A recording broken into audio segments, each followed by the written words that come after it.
This isn't my first startup. This is going to be the 8th company that I'm helping to lead in a C-level role, or the 12th if you include some board roles. So it's exciting nonetheless, because this is the first time that I'm really getting to tap into the power of an institution like MIT to bring it to bear on a problem like global financial inclusion.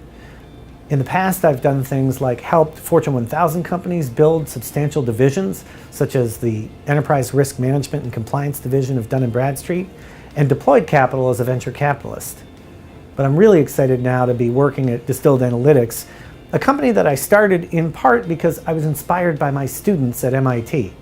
I created MIT's FinTech class, which was the first graduate FinTech class in North America, and eventually when we took it online and expanded our portfolio to include University of Oxford, we've gone into over 120 countries, inspiring FinTech entrepreneurs.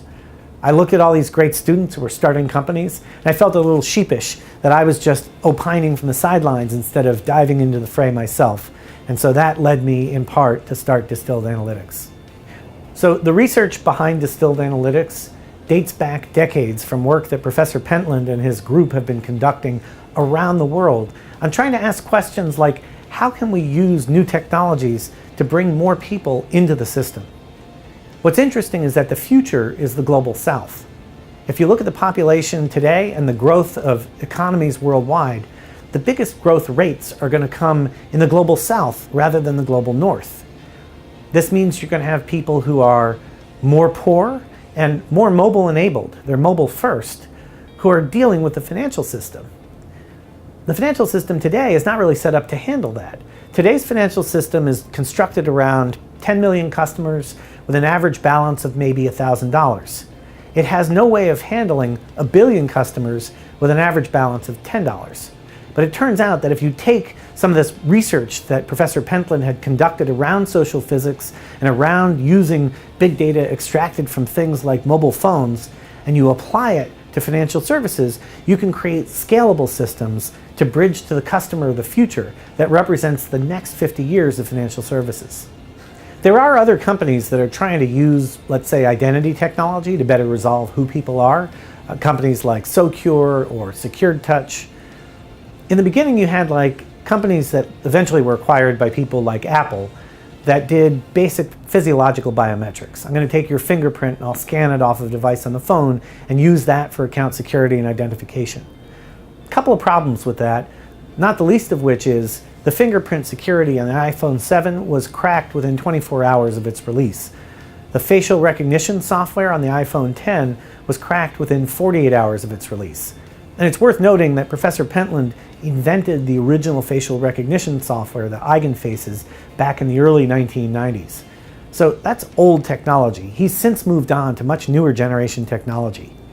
Some companies have started looking at ideas around behavior, but they're still kind of anchored in this question of who you are, rather than not only who you are, but also what you're going to do. And that's what we call biometrics 3.0. So biometrics 1.0 is fingerprint or facial scan. Biometrics 2.0 is basic behavioral recognition. Biometrics 3.0 is a combination of techniques that include behavioral, physiological, geospatial, temporal traces, and other biometrics in an adaptive Bayes net. This is a very complex artificial intelligence system where the different models of behavior talk to each other. This forms a much, much better resolution identity for someone, and it also predicts what they're going to do around things like credit, what are they going to do with their money, or fraud, are they going to do something bad? Since starting the company in January 2017, we've come a long way. We went through a pretty extended market discovery phase and still were able to sign our first paying customer within 9 months of launch. We've been building out the technology, analytics, and our team.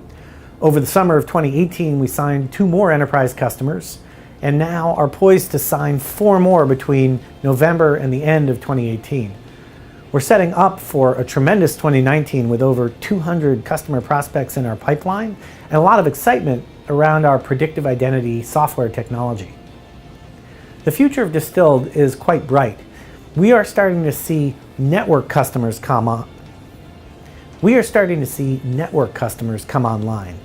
These are organizations that in turn have thousands of enterprise clients that see putting our technology at the heart of their next generation offering and then working with us to secure scaling of revenue and customer footprint. At the moment, today, we are in conversations with network partners that touch over 2 billion consumers globally. We see an opportunity for Distilled Analytics to become the global standard for identity, credit, and fraud analytics. This is exciting for us because the whole point of this exercise is to generate change at scale, to solve structural problems in the financial system, and we're getting the partners online and the customers online who are going to help us do that.